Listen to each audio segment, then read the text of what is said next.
Magandang araw mga kaibigan. Bigyan natin ng reaction, opinion itong post ng Masang Pilipino.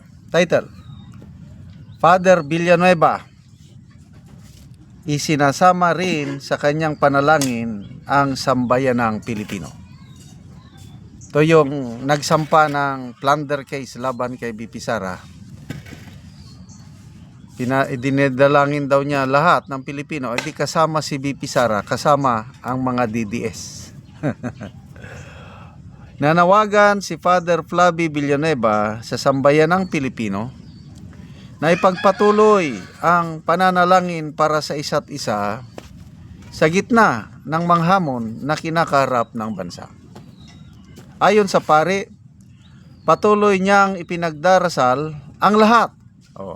Diba? Lahat. Mga faithful. Lalo na mga Roman Catholics. Devoted Roman Catholic man si BP Sara. Karamihang DDS mga Catholic. So ipinagdarasal niya si BP Sara at mga DDS. Sa gitna ng ayon sa pare, pinagdarasal lahat kasabay ng kanyang kahilingan na ipanalangin din siya ng mamamayan. Ayun. So ipagdasal din daw natin si Father. Sabi niya, please continue to pray for me as I pray for all of you. All. Sampayanan talaga. Binigyan din ni Father Villanueva ang kahalagaan ng hindi pagsasawang piliin ang katotohanan, awa at dignidad ng tao, lalo na sa mga pagkakataong may kaakibat itong sakripisyo. Aniya, ang paninindigan sa mga pagpapahalagang ito ay mahalagang sandigan sa pagharap sa mga pagsubok sa lipunan. So nagiging viral na ngayon si Father Villanueva, yung dating adiktos. Ilang taon ba siyang sinasabi, kahit nung nasa seminary pa siya, 15 years ata siya na adiktos. Kaya ngayon nagbago na. So maganda naman yung kwento ng buhay niya dahil redemption talaga. Kahit gaano ka kasama, basta ipaubaya mo sa Diyos ang buhay mo, kayang baguhin ng Diyos ang buhay ng isang tao. At ito, personally sa akin, nakakatuwa ang kwento ng buhay ni Father Villanueva dahil dating adiktos, ngayon pari na siya, tapos tumutulong pa sa mga mahirap. Kaya nakatanggap siya ng Ramon Magsaysay Award for 2025. Napakaganda. Kaya lang nagiging sentro siya ng batikos, lalo na sa mga nagmamahal sa mga Duterte, dahil tingin ng mga DDS bias ang paring ito. Yung siya ang nangunguna na magsampa ng kasong plunder kay BP Sara, okay man yun, no problem, magsampa ka. Kaya lang ang hindi niya nakikita yung mas talamak na korupsyon sa ating bansa, o yung kini-question niya na 612 million na confidential funds ni BP Sara. Anong ebidensya nila? Haka-haka lang.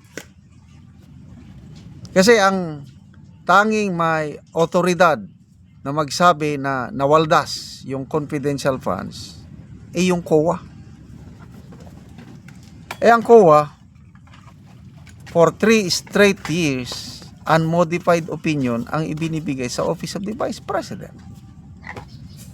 Yun lang na-issuehan ng Notice of Disallowance na 73 million. Yun lang ang Notice of Disallowance, hindi man finding of guilt. Kakulangan lang sa papeles, and I believe sa ngayon na isubmit na yung papeles at tahimik naman ang COA. Kung may paglustay sa pundo sa opisina ni BP Sara, dapat sana ang COA ngayon nag-endorse na ng reklamo sa ombudsman. Wala naman. Tahimik naman ang COA, ang maingay itong mga anti-Duterte kasama na si Father Flavie Villanueva. Kaya diyan siya ngayon nababatikos. Bakit hindi niya makita ang bilyones, trilyones na nilulustay ng mga opisyal sa gobyerno ngayon, lalo na mga mambabatas, DPWH, contractors.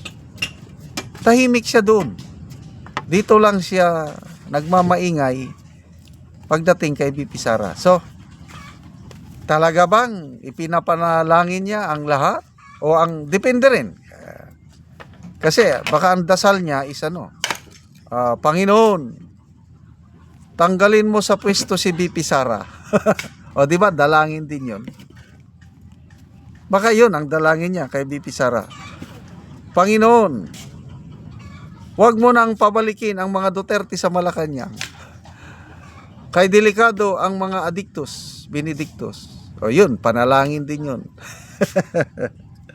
Ay, nako. Magbasa tayo. People who reacted and those nag-comment. Yan o. 7,100 ang taong nag-react. 5,100 ang tumatawa. 1,000 ang galit. So, ibig sabihin, negative ang dating nila. Ang response ng taong bayan, halos 95% negative response sila kay Father Villanueva. 717 lang ang nag-like sa kanya. Okay, so comments.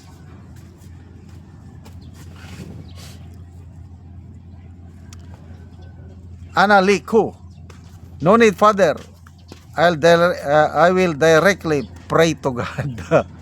Ako rin. Huwag nyo na po akong idalangin, Father. Kasi nananalangin naman ako diretso sa Diyos. No need for prayer. Romeo Alparo, don't include me. Baka malasin pa me. Plus, I can pray on my own. O yun. Ito, Franz Molina, may Bible verse na maganda. Matthew 7:21 says, not everyone who calls me Lord, Lord will enter the kingdom of heaven, but the one who does the will of my Father who is in heaven. Be careful when praying for others. Father Villanueva. Okay, salamat mga kaibigan sa inyong pagsubaybay sa ating channel.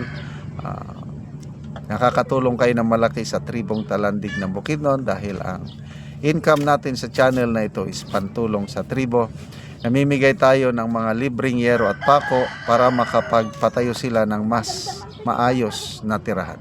Panoorin nyo ang video na ito. O karon mo na ni si Angkol ang matagaan og yero.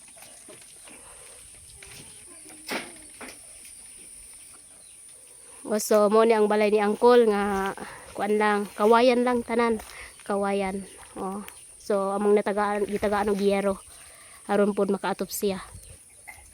So mo ni ilang kahimtang nga kawayan lang ang ilang atop. O apil pod ang ilang dingding kawayan. So makita gid nimo nga luoy gid kay sila. So apil pod ang ilang abuhan. So mo nilang ilang abuhan. So kawayan lang pod ang ilang atop. Og karon ko unsay imong masulti nga natagaan kag yero nga nasurvey gid namo ang imong balay. Salamat sa Ginoo nga natagaan kog supply sa kuan. Kung wala ang tabang nga sin di pag yun ni mailisan. O so kawayan lang yun ang imong kuan atop. So magpasalamat ka sa Ginoo kay natagaan kag yero, Kol. Pila na imong edad, Kol? Si Angkol 51 daw iyang edad. So na kay anak, Kol?